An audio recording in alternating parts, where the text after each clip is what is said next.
如果你看到电梯和楼道里贴这种喜字，你会有什么想法？是不是潜意识觉得哪户人家要结婚了？如果你真这么想的话，那你很可能要遇到危险了。回想我前2天的遭遇，现在还是心有余悸。那天晚上大概11点多，我刚洗完澡，准备舒舒服服的睡觉，家里的门突然被敲响，门外响起一个粗糙的声音：“你好，我是住在楼下的，我家孩子刚结婚，我来给邻居们送喜糖来。”因为这几天电梯里贴了很多喜字，我也就压根没多想。可听着声音，门外是个男的，我又刚好洗完澡，实在是不方便。谢谢你，你挂门上吧，我明天起来就去你们家道喜。随后男人说道：“我们这里有习俗的，喜糖必须要当面给的。小姑娘，你是自己住吗？我带了好几份呢。”对呀，我自己一个人，我刚洗完澡，不方便开门，你挂门上就好了。语气中能听得出来，门外的人特别热情，要不是我觉得在穿衣服麻烦什么的，我就直接开门了。我们就这么推脱了一会儿，正巧同事给我来了电话，门外的人可能见我开门的机会非常渺茫，索性就走了。第2天起来，看到门上挂的喜糖，我就寻思着得给人当面道个喜。顺着喜糖上给的房号，我敲了那户人的家门，但是敲了半天没人应答。问了旁边的邻居，发现这家根本没有人住。随后我便问了物业，物业说公寓里近期根本没有结婚的。那这送喜糖人是哪来的？而且他怎么开楼下的门进来的？如果我当时真的开了门，这后果真的不敢想。所以大家一定要注意，犯罪的手法一直在升级，多一些考虑，对自身安全的保障就更能多一份安心。如果你被困在自己家的卫生间里，没有窗户，没带手机，你会如何脱困呢？这是发生在我身上的一个真实的故事。我是个怀揣梦想的北漂青年，为了房租便宜，不得已搬到设施破旧的小区。可令我万万没想到的是，这将会变成困住自己的枷锁。这天凌晨，随着剧里的强哥下线，追了多日的电视剧也终于完结。我把小狗放在一旁，走进卫生间里洗澡。按照以往的惯例，我都会为了人身安全把门反锁，可这个保护措施竟让我差点丧命。这个厕所是个暗厕，空间狭小，也没有朝外的窗户，导致空气十分稀薄。我快速洗完后便打算出去透透气，可当我转动卫生门锁时，意外发生了。平常很顺利就可以打开的门，今天却纹丝不动。我傻眼了，门锁不会这个时候坏掉吧？里面的空气本就流通不畅。我再次尝试转动门把手试图打开，难不成是锁芯卡住了？我赶忙拿起卫生间的镊子，用尖头的部分深入锁孔里拨弄，可一点效果都没有。我实在受不了，这样下去不被饿死也得被憋死。我拿起花洒就使劲往门上砸，1下2下，丝毫不见起任何作用。奇怪，平时咋不见这个门这么结实？突然，门上的一块玻璃碎片滑落，我仿佛看到了生机。我察觉到门外似乎有人，我便大声呼救，可没人应答。事已至此，我必须要采取措施。我小心翼翼地把手伸出去，摸到了门锁上插着的钥匙，用力转动，这下锁芯彻底断掉了。随着时间的流逝，我陷入到了绝望中。我平时没有洗澡时带手机的习惯，所以无法报警寻求帮助。我透过玻璃看向钟表，现在已经凌晨3点了。我只好先保存体力，待到白天再准备自救。不一会儿，我便背靠角落睡着了。第2天早上，我被事先预定好的闹钟吵醒，我开始大声呼救：“请问有人吗？能来帮帮我吗？”喊了好一会儿，我觉得喉咙有些嘶哑。而这时门外也终于有了一些动静，一户独居的中年大姐隐约听到了叫声，在门外叫道：“大早晨的干什么呢？”这个人平时脾气有点怪，不太好打交道，虽然不愿意和他接触，但毕竟他是我脱困的唯一希望。我耐心解释道：“您好，我被锁在厕所里出不去了，家里又没有别人，麻烦帮我报警好吗？”可是他却非常警惕地问道：“你一个人在家洗澡，为什么锁门？是不是在干什么违法的勾当？”我连忙解释说是自己的习惯。当解释我手机在外面拿不到的时候，大姐却怀疑地问道：“你为什么洗澡不带手机？”我一时间不知怎么回答这个问题，只好继续苦苦哀求，希望她能帮帮忙。我用尽了最后的力气呼喊着，可没想到门外只传来一句话：“你说你被困了一夜，声音怎么还这么大？我看你精神很好的样子，你别随便开玩笑。”说完就再也没声音了。大姐最终还是没有选择救我，而在那之后，无论我怎样呼救，我家附近也再没来过人。我现在又渴又饿，心里仅存的那一丁点希望也早已消失殆尽。我害怕地蜷缩在冰冷的地上，眼泪也不自觉地流，不知不觉中再次睡了过去。这时手机备忘录响起，并把我吵醒，通知今天下午会有个快递。我顿时欣喜若狂，整整1个下午，我都趴在卫生间的门上，仔细听楼道里的电梯声，一有声音我就会大声地呼救，直到我嗓子喊哑，瘫坐在地上。快递也迟迟没到，想必是快递小哥打不通电话，就直接放柜子里了。扑面而来的绝望和疲惫感瞬间打透了我，我已经1天没有进食了，纯靠喝自来水才有一点力气。而我用着这仅存的力气，拿着花洒不断敲击着水管，不知道敲了多久，伴随着绝望，头也感觉昏昏的。我家的小狗突然开始不停地嚎叫，好像是觉察到我有危险一样，爪子也在不断地挠着卫生间的门。可现在的我连睁眼的力气都没有了，眼前一黑。再次醒来，我已经在医院的病床上了。警察叔叔跟我描述了经过，因为我家小狗焦躁不安的嚎叫，引起了楼上邻居的注意。他来到我家敲了敲房门，很快意识到了不对，便直接打电话报了警。终于，历经30个小时，警察破门而入，在卫生间里晕倒的我成功获救。回到家后，我一边喂着小狗，一边回想那噩梦般的遭遇，不禁流下了眼泪。我一度以为自己要死了，拿起了还在充电的手机，本以为失联1天多会有很多人在找我，可根本没有任何消息，就连约好去逛街的朋友也没有给我发信息，只是打了一个电话，看到没人接就没再问了。时间一天天流逝，一天晚上，我收到了一个快递，打开后里面空无一物，只有张纸条：我正在看着你。这不禁让我细思极恐，立刻报警，便马上搬了家。如果不是闺蜜给我打电话，我可能就遇害了。一个百无聊赖的晚上，我在家刷着短视频消磨时间，手机蹦出一条消息，是之前通过闺蜜认识的帅哥。你在干嘛？在家待着呢。有事吗？没啥事儿，就是有些无聊，要不我去找你吧。你自己在家吗？我愣了一下，因为从我刚认识学成就对他有好感，或许这是我们增进感情的机会。我抑制住内心的激动，怎么想起来找我啦？我觉得你性格很好啊，人也很漂亮，我们应该多了解下。那你过来吧，我刚起床，所以你要给我点时间化个妆。当然了，女孩子嘛，你把地址发给我吧，我慢慢过去。随后我就把我家地址发给她了。放下手机后，赶忙洗漱化妆，又激动地给闺蜜小美发消息。你知道吗？学成竟然主动要来我家找我玩，可小美的回话却让我很疑惑。这不对呀，不太可能呀，你等一下，我打电话过去问问。3分钟后，奇怪，我给学成打了好几个电话都没人接，微信电话还被挂掉了。你再等下。又过了几分钟，小美直接拨了我的电话，语气也很急切。喂，小冉，你千万不要和那个人见面，我问过学成，他根本没有联系过你。我一时间有点懵，怎么会？刚才跟我聊天的就是学成的微信呀。你不知道，学成他现在有女朋友的，而且他这样的人不会做出这种出格的事儿。刚才我还联系了学成的妹妹，她说他哥的手机昨晚被人偷了，所以现在联系你的根本就不是学成。听到这，我如坠冰窖。按照小美说的，我现在已经把自己真实的地址告诉了一个陌生人，如果那个人真的来了怎么办？难道要报警吗？就在我脑子里还在胡思乱想的时候，传来了一阵敲门声，我心里瞬间一凉，身体止不住抖了起来。紧接着手机震动，是学成发的消息：我到了，开门吧。没想到他真的来我家了，他此刻就站在门口给我发着消息。我顿时吓得面色如土，脑子里快速想着怎么办，该大声呼救还是报警。他清楚地知道屋子里现在就我一个人，如果他强行冲开门，我该怎么办？我鼓足勇气一步一步走到门口，透过猫眼慢慢朝门外望去。门外漆黑一片，可能是门外的声控灯没开，我该怎么办？突然敲门声又响了，我被吓得一哆嗦，因为敲门声，声控灯亮了起来。门外站着一个男人，宽大的帽檐压得很低，还戴着黑色口罩，根本看不清脸。或许是我长时间没回应，他的敲门声又急促起来，我吓得飞快退离门口。紧接着又来了一条消息：你在干嘛？快让我进去呀！过了一会儿，我稍微平复了下，鼓起勇气在手机上面回复：我不在家，我知道手机是你偷的，我刚刚已经报警了。信息发送过去之后，对方的状态上显示对方正在输入，然后就再也没有了回音。等了许久，门外没了任何动静，我慢慢靠近门口，突然再次响起了急促的敲门声。开门，我们是警察。出于警觉，我又透过猫眼向外看去，看到门外确实有穿着制服的警察，闺蜜小美也在旁边。我果断开门，抱住了小美，也总算舒了一口气。没过多久，警察收集完了情况，检查了一下房子的周围，确定没有什么危险了之后就回去了。随后他们根据手机定位追踪到了一个人，没过2天他就被逮捕了。我心有余悸，如果那天晚上我并没有给小美发信息，那么当天晚上到底会发生什么呢？想到这还是一阵后怕。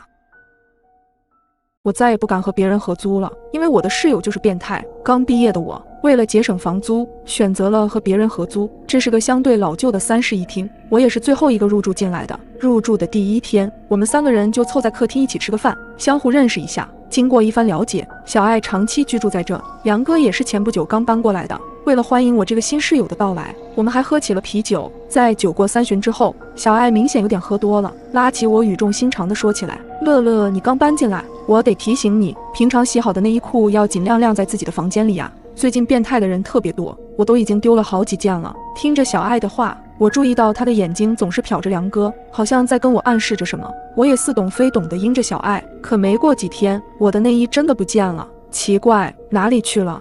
我嘟囔着在卧室里到处翻找着衣服，因为今天刚好是周末，小爱也在家。她刚巧在门口看到我翻找着东西，便进来询问：你干嘛呢？我把自己丢东西的事情跟小爱讲了一遍，话还没说完，小爱就气愤地拉着我出了房间。我眼看她要带我进入梁哥的房间，便拽住了她。小爱，你干嘛？梁哥不在家，我们去他房间是不是不好？就是要他不在，我早觉得他不对劲，家里就咱们3个，你搬进来之前，你屋原来住的是一个男生，我一直以为是他，可没想到他搬走了，你内衣也刚丢，那还能有谁？我震惊地看着小爱，满脸的不可置信，但想了想，比起梁哥，我更愿意相信小爱。随后，我俩就开始在梁哥的房间里翻了起来。也没多久，小爱就从梁哥的床下掏出了一个塑料盒子，里面整整齐齐摆着好几件内衣，有小爱的，也有我刚丢的。你看证据确凿了吧？我就说这人有问题。小爱，那接下来怎么办？怎么办？我肯定要质问他，他这是变态行为，我可不愿意跟这样的人再住在一起。我看着小爱义愤填膺的样子，有些羡慕他这样有话直说的爽朗性格，但我有些害怕。刚毕业的我也从来没接触过这些。小爱，对不起，我没有遇到过这样的事情，我不太敢。小爱看着我犹犹豫豫的样子，瞬间明了，没事，你要害怕你就回房间，我来质问他。他拍了拍我的肩膀，一副理解的样子，我更羞愧了。到了晚上，小爱让我回了房间，他就一直守在客厅坐着，等着许良回来。我静静地抱着腿坐在卧室里，也没开灯，直到快到10点的时候，门外传来了开门声，许良回来了。随后门外传来一阵激烈的争吵，我很好奇，悄悄给门开了一条缝隙，想看看外面到底发生了什么。在客厅里，许良经受了小爱一系列的质问之后，没有一丝紧张，依旧像从前一样，脸上带着笑意。你必须搬走，现在证据确凿了，你如果不搬走，我就把你的事情报到网上去。许良似乎没有听小爱的话，只是自言自语：这件事只有你一个人知道吗？乐乐今天不在家吗？什么？小爱愣了一下，他今天不在，你别想转移话题，你就说搬不搬吧。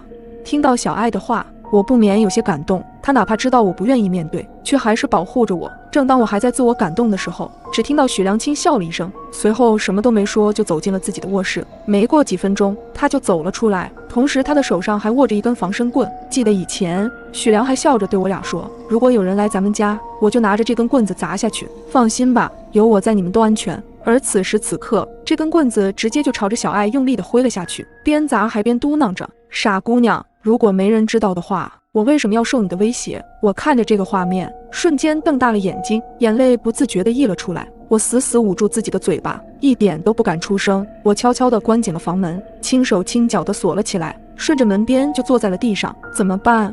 我该怎么办？突然，一声震动的响声传进了我的耳朵，在这安静的房间里显得格外刺耳。我吓了一跳，是许良发来的消息：乐乐，你在哪儿？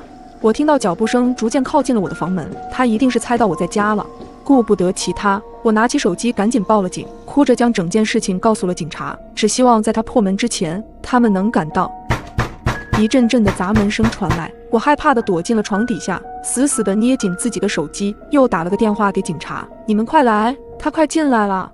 警察姐姐轻声地安抚着：别怕，警察已经到楼下了，你想办法拿什么抵一下门。我颤抖地思索着卧室里有什么东西能把门抵住。对了，衣橱。此时我十分庆幸这个衣橱是活动式的，我爬出床底，跑到了衣橱边上。乐乐，你果然在家。我惊讶地转头看向门口，只见房门已经被许良砸出了一个洞。就在他继续砸门的时候，我使出吃奶的力气把柜子推向了门口，死死抵住。不知道什么时候，砸门声停止了，我听到了很多人的脚步以及打斗声。别动，警察！随后，我的门被轻轻敲响。小姑娘，你出来吧。放心，他已经被制服了。听着这个声音，我推开衣橱，透过刚刚许良砸出的洞看去，确实是警察。打开门，小爱已经被白布盖上了。我瘫软在地，不断地抽泣着：对不起，对不起，小爱。如果不是我懦弱，最后我搬离了这座城市，但这件事永远地留在了我的心底。我和闺蜜有个暗号，在遭遇危险的时候，会发一些奇怪的信息向对方求救。当时闺蜜还打趣道，要是哪天我给你发奇怪的信息，你可一定要救我呀。当时我并没有在意，但没想到暗号很快就用上了。这天凌晨2点，我被手机消息声吵醒，拿起床边的手机，原来是闺蜜小美发来的消息。她说要出差1个月，让我有空去她家喂一下猫，还有冰箱的芒果汁要过期了。看完我忽然意识到了什么，顿时睡意全无，惊出一身冷汗。我和小美认识10几年，她是我最好的闺蜜，没有人比我更了解她。首先，她是自由职业，根本不可能有出差之说。其次，她不但不养猫，甚至她会对芒果过敏。我心慌意乱，下意识地想拨打她的电话，可很快反应过来，她尝试用这些反常的话来暗示我，而不是直接告诉我发生了什么。那很有可能是歹徒此刻就在她身边，能注视她的一举一动。我想打开灯，可外面好像停电了，一片漆黑中，总感觉有无数双眼睛在暗处窥视着我。我紧张的心都要跳出来了。冷静下来后，我先给许江打了电话，随后报了警。许江是我的男友，他很聪明，人也很高大，不管接下来要干嘛，有他在身边，我总会感觉安心一点。见到许江，我立刻扑上去抱住了他，很没形象的大哭起来。大约过了5分钟，警察也到了。经过简单交涉，我们去往了小美家里。刚到门口，便闻到一股血腥味，我不禁打个寒战，不祥的预感油然而生。我呼吸变得急促起来，伸手去包里拿钥匙。人越紧张，越是什么事情都做不好。平时放在包里的钥匙，今天怎么也找不到，似乎看出了我的恐惧。许江从背后轻轻抱住我，不怕，我在呢。我深吸几口气，勉强保持冷静，终于找到了钥匙，打开门。小美家里没有开灯，空气里刺鼻的血腥味让我难以喘息。我紧紧地盯着那扇房门，心里没由来的恐慌。警察率先进去，摸索着打开客厅的灯。我惊魂未定地看着客厅中央，这一幕让我永生难忘。小美死了，在自己家的客厅，她的脸被划烂，身体也被捅了很多刀，血流的到处都是。我吓得尖叫出声，眼泪根本止不住。都怪我来晚了，要是早点来该多好。警察在不远处说道，凶手极其残忍，你要是早来只会多一具尸体。警察很快拉起警戒线，调取监控的警员也无功而返，周围的摄像头都被破坏了。我靠着墙呆站在门口，心里一阵茫然。最好的闺蜜惨死家中，我却什么都做不了。不对，我们之前会一起玩推理类的游戏，她既然会提前给我发暗号，那么一定藏了些信息在家里。我起身走向她的卧室，里面的陈设非常简洁，而且很干净，但有个地方却很突出，书架是乱的。我走过去翻了翻，发现这一堆东西放在一起，最里面有一本书，就好像这一堆杂七杂八的东西是为了掩藏这本书。我打开看了下，有一页被折了起来，上面还有一句话画了线，小心男人。有些人很擅长伪装。伪装谁？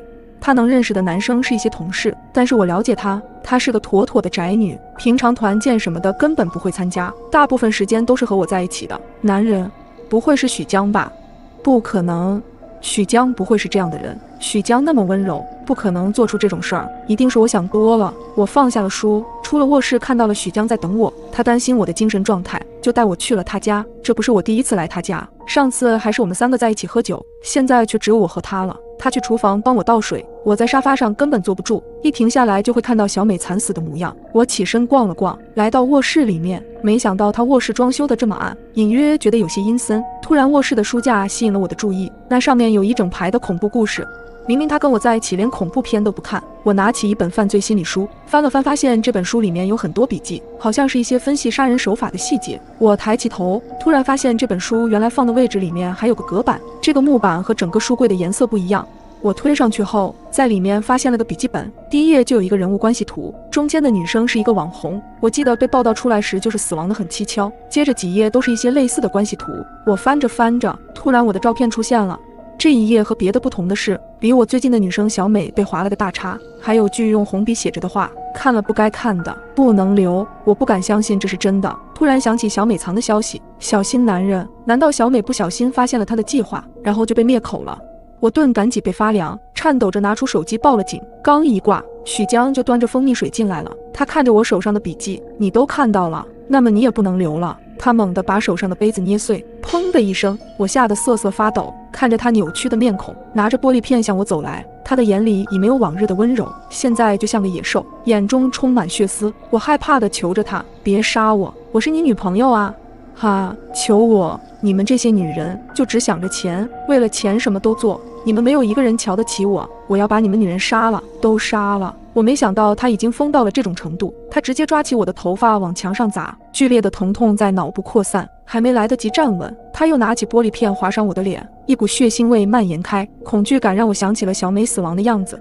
不行，我必须要拖延时间，我已经报警了。虽然头真的很晕，但是我得拖住他。我冲他喊着：“你个疯子，你就是心理扭曲，你毁了多少个家庭！”突然他甩了个巴掌给我，啪的一声让我呆住了。他捏起我的下巴，从高处蔑视我。那又怎样？你们这些人的脸我看着就恶心。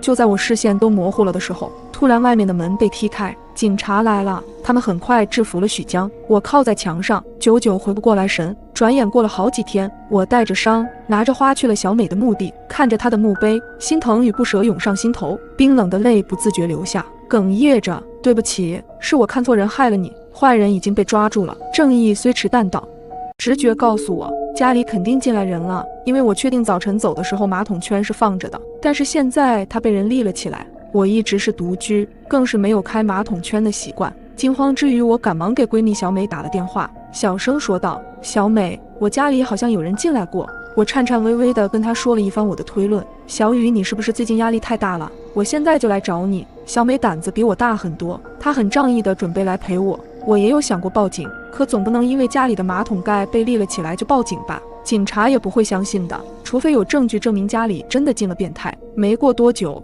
小美来了，因为她的安慰，我也放松了很多。可能真的是我最近工作压力太大了。随后我便准备洗漱，想着晚点跟小美一起追剧。当我走进卫生间后，我突然发现更诡异的事情，牙刷是湿的。我盯着牙刷紧皱眉头，这种东西都是早晨用完后就不会再动了吧？这是不是说明不久前有人动过它？可小美来到我家之后也没有进过卫生间，那会是谁？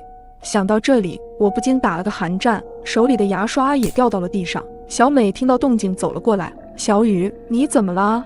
这家里肯定进了变态了。”我红了眼眶，浑身发抖，看着小美：“你说他会不会还没走？”我轻声说着。小美被我此刻的模样吓得一激灵，轻声说道：“小雨，那这样，我们先检查一下屋子里，如果真有人，我们一棍子打下去。”我们开始在屋内地毯式搜索，地方不大，很快就搜索完了，结果一无所获。这样，我们先装好监控，如果真的录到了什么，那就有证据报警了。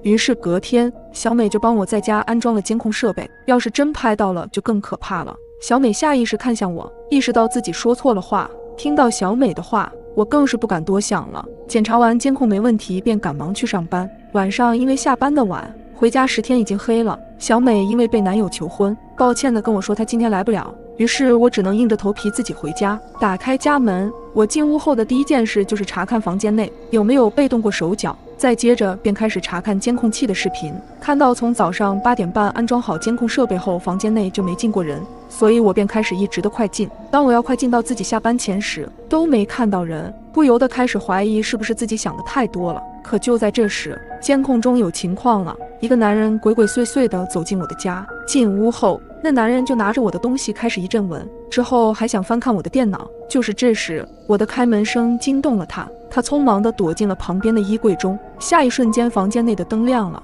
我进屋了。看到这，我后背都被冷汗打湿了，有些惊恐地看向自己旁边的衣柜。没有意外的情况下，此刻那个变态就在里面蹲着。深夜，我浏览网页的时候，突然发现了一条奇怪的帖子。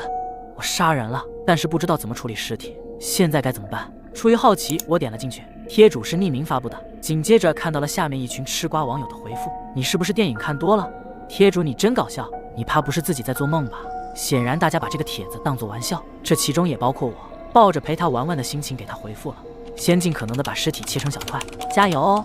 随着我不懈的努力，终于让我找到了好的学习资料。爱学习的我准备潜心研究一番，那么这一夜注定无眠了。隔天下班比较早，在吃泡面的时候，我又好奇地点开了那个帖子，想看看下面还有没有更有趣的回复。谢谢你的回复，我买了电锯，在浴缸里把尸体切碎了，居然也不怎么出血，你可以继续帮我吗？这时候我还没有意识到事情的严重性，只是以为这个人蛮搞笑的，所以就继续回复道：“把碎块包装好，再分散丢掉就好了。”然而隔天我就收到了一个这样的回复：“今天早上把右腿扔了，完全没有被发现。”其实这个时候我已经开始觉得不对劲，甚至有些害怕了，这不会是真的吧？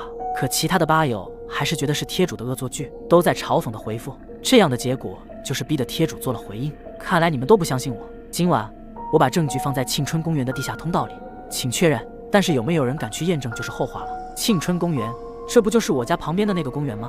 我有些好奇贴主所说的内容是真是假，刚好贴主所给的地址离家不远。在好奇心的驱使下，当晚的凌晨3点，我便怀着忐忑的心情去了公园，来到了地下通道，一眼望去，通道里一个人都没有。在昏暗的灯光映衬下，果然在不远处发现了一个黑色包裹。我愣在原地，再也抑制不住内心的恐惧，脑子里浮现出包裹里血腥的一幕，可内心的好奇还是战胜了恐惧。我缓慢地拉开包裹的拉链，随着拉链一点点地撑开，映入眼帘的并不是血腥的尸块，而是一个摄像机。我心里的石头也终于放下，妈的，果然是被耍了。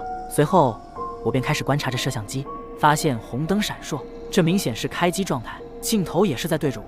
就这样，在隔天，一篇标题为恐怖，摄像机拍到的震惊瞬间，视频火遍了各大网站。再点进去，你会看到提示：心脏不好的人谨慎观看。随后画面开始倒计时，接着男人就出现在了画面中。只不过就在他好奇的瞬间，身后突然出现一把刀子，扎进了男人的脖子，男人死了。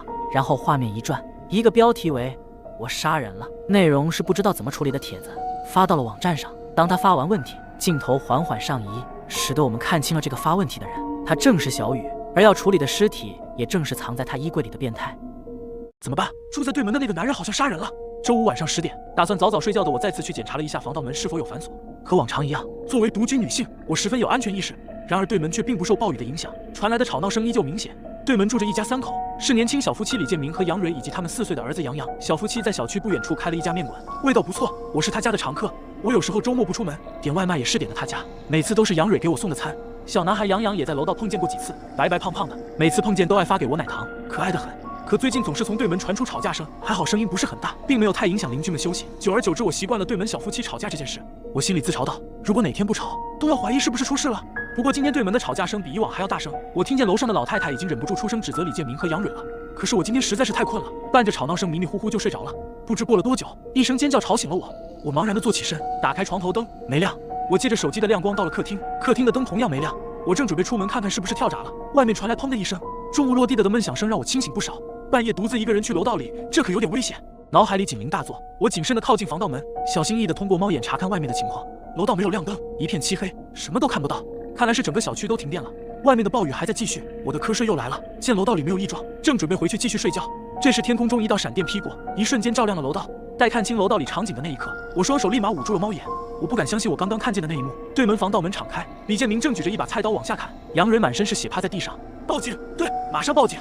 我竭力让自己冷静，轻手轻脚地回到卧室，将自己埋在被子里，颤抖的手点着手机，可最后一个号码还没按下，手机没电，自动关机了。我现在该怎么办？停电了，杀人犯就在外面，报警电话也打不通，我到底该怎么办？稳住！李建明应该没有注意到我，现在只要保障我不出家门作死，等到来电报警，等到明天我就没事了。我摸着黑，蹑手蹑脚反锁了卧室门，并找到了窗台上的晾衣杆，牢牢地抓在手里。手机有电时，我看过时间，现在已经凌晨3点了，只要再撑过3个小时，天就该亮了。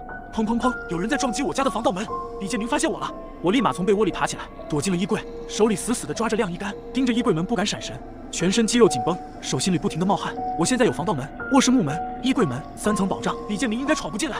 救命！救救我！耳边传来杨蕊虚弱的呼救声，我在衣柜里不敢动，极力地说服自己是出现了幻听。我在衣柜里不应该能听到门外杨蕊求救的声音。暖暖，救我！杨蕊在叫我救她。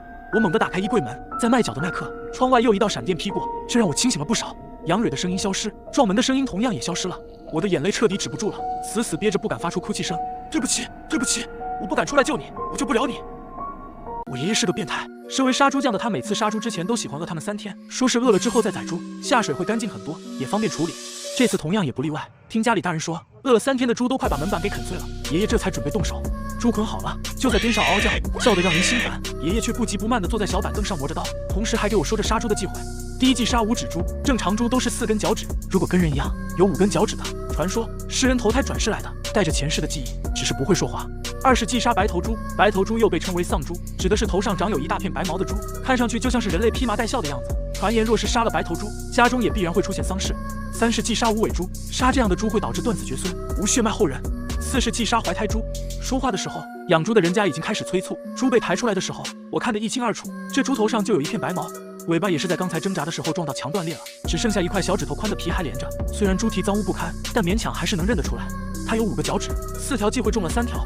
要是换做以前爷爷肯定不会动手，但是最近几个月家里的营生不好，顿顿清汤白菜，吃块豆腐都快成了奢望。加上本家不相信这个，而且承诺会给不少肉，最终爷爷也还是答应了下来。宰了猪，爷爷就带着我去洗了手，准备掏出下水。我俩回来的时候，本家好像拿着什么东西进了屋。这种事情我们也是见多了，有些人家来之前说好猪下水是给杀猪酱的，但是也会偷偷拿走一些。爷爷常说吃亏是福，所以也没跟他们多计较。就在我俩要准备动手的时候，却听见了一声猪叫。看着明明已经死去的大肥猪，爷爷口中说着邪门，但也只能硬着头皮继续。站在一旁的我看着这一切，背后也是泛起了一股凉意。不过回家后，晚上吃饭的时候，看着桌上的鸡盘子肉，这些忌讳也很快是被我抛出到了脑后。可一顿饭下来，这肉爷爷没动，一筷子说是肚子有点胀气，吃不下。第二天爷爷死了，出殡的那天，大人没让我去。几天后，村外来了几口大小不一的棺材，听说死的是前几天让爷爷去杀猪的那家人，死因不明，但是时间正好是跟爷爷走的时候相同，而且因为是全家一起没的，被发现的时候也是几天后了。而且听村里的人说，发现的时候桌上还有没吃完的小猪仔。如果你深夜回家，突然有个老头拉住你要喂你鸡蛋吃，你会怎么办？第一次遇到这种情况，是我搬到这个小区的第3天，看着老旧的楼梯和斑驳的墙壁，我安慰着自己，一个人住在哪都一样，况且这能省下不小的花销呢。这天下了夜班的我刚踏入小区，那周围一瞬的寂静，以及若有若无的路灯，不免让我心里发毛。没办法，我只能哼着歌给自己壮胆，脚下的步子也加快了起来。走到楼下的我总算松了一口气，伸手擦下额头冷汗，用力地咳嗽了一声。可惜声控灯没有亮，我再次尝试了一下，结果还是一样的。不会吧，这也是坏的？我有些绝望地看着漆黑的楼道，身上的汗毛不自然地竖了起来。我纠结了一阵，还是鼓起勇气，借着手机的光亮一步步走上楼梯。刚走几步就闻到楼梯间弥漫着一股菜香味，这让本来饥肠辘辘的我口水都要流下来了。就在我回味时，突然一只手抓住了我衣角，我下意识地想到了不干净的东西，再也抑制不住心里的恐惧，放声尖叫，瞬间后退了好几步，企图挣脱那个东西。你回来了，吃个鸡蛋吧。一个苍老的声音从角落里传来，我定睛一看，2楼的拐角处竟然坐着一个老人，手里还递着剥了一半的鸡蛋。可我刚才为什么没注意到呢？爷爷吓到你了，对不起呀。老人声音低沉地和我道歉，见到老人认错态度好，我便也没说太重的话。爷爷，大爷您认错人了呀，我不是您孙女，您真是吓了我一跳，现在心还砰砰跳呢。太晚了，赶紧回家去吧。不是我孙女儿，那我孙女儿呢？她还没放学吗？我看着眼前一脸无辜的老人，意识到他可能是阿尔茨海默症。大爷您住在几楼啊？我就住3楼。老人指了指楼上，大爷我就住您楼上，现在太晚了，我送您回去吧。只见老人摆了摆手，不用了，我还要等我孙女呢。你要吃个鸡蛋吗？老人笑眯眯地再次举起手中的鸡蛋，我还是婉拒了老人，转身回了家。因为工作太忙，我转头就把这件事情忘掉了。隔天下夜班后走进小区时，才又想起了楼道没灯这件事。但意外的是，今天的楼道竟然是亮的。这个世上真的有雷锋。刚从2楼往上走时，我下意识地望向拐角，老人真的坐在那里，手里依旧握着一颗鸡蛋。他听到我的脚步声，微眯的眼睛猛地睁开来，昏黄的灯光下是一张皱纹纵横、面色无暗的脸。他的嘴巴咧了咧，露出黄牙，冲着我笑。一种莫名的恐慌涌上我的心头，我下意识地后退了2个楼梯。你回来了，今天不黑了吧？吃个鸡蛋吧。大爷您又认错了，我不是您孙女。大爷这灯是您安的？我意外地问。老人点了点头，一脸傲娇，甚至还有些害羞。您老可真棒。我冲他竖起了大拇指。不过下次登高的事情还是让年轻人来做吧，毕竟您岁数大了。我身子骨硬朗得很。老人从椅子上一下子站起来，速度特别快，我生怕他一个不留意扭到了腰。我看着老人总觉得哪里不太对，可是一天的疲惫让我来不及多想，匆匆回家休息。很快就迎来我的第3次夜班，因为贪凉的关系，我的胃开始不停地折腾。回家走到2楼转角时，冷汗已经把我的衣服打透了。姑娘，你是不是哪儿不舒服？我2只手捂着胃，早就疼得说不出话来，眼前一黑，晕了过去。等我醒来时，人已经躺在医院的病房里，老人早就不见了踪影，桌上只有2颗水煮蛋。护士，送我的大爷在门口吗？我问巡房的护士。护士意味深长地看了我一眼，从上衣口袋里掏出一个体温计给我。你只是肠胃炎，并没有发烧。隔天出院后，我想着去感谢一下大爷，但敲了许久的门也没有人应声。难道是出门锻炼了？想着晚上他应该还会坐在楼梯口，便先回了家。可到了晚上，我再次下楼，却发现那个拐角只有一把凳子，但不见大爷。想了想，我再次去敲了他家的门，可房门始终没人开。我担心大爷身体有个好歹，就给物业打了电话，希望工作人员可以来看下情况。你确定是这家？物业经理看了看3楼斑驳的房门，表情怪异地看着我。我点了点头，把自己的经历简单叙述给他听。你确定自己没记错？物业经理的表情变得扭曲，说话声音有些颤抖。可301早就不住人了呀，这家原先是有个老爷子，还是老年痴呆，但是他已经去世4年多了。啊！我震惊地睁大了眼睛。老人是个苦命人，无儿无女，一手带大了领养的孙女。可孩子在上学路上出了意外，后来老人得了老年痴呆，去世后这个房子就一直空着了。那我每天晚上见到的是……我失魂落魄地回了家，但仔细想想，反而也觉得没那么害怕了。这个老人家尽管忘了自己是谁，却时刻想着等孙女放学。他也总是把自己认为最好的东西留给孙女吃。之后我再也没有遇到过那个大爷。我猜他和孙女应该再次相遇了吧。他牵着孙女的手送她上学，孙女手里高高举着大爷包好的鸡蛋。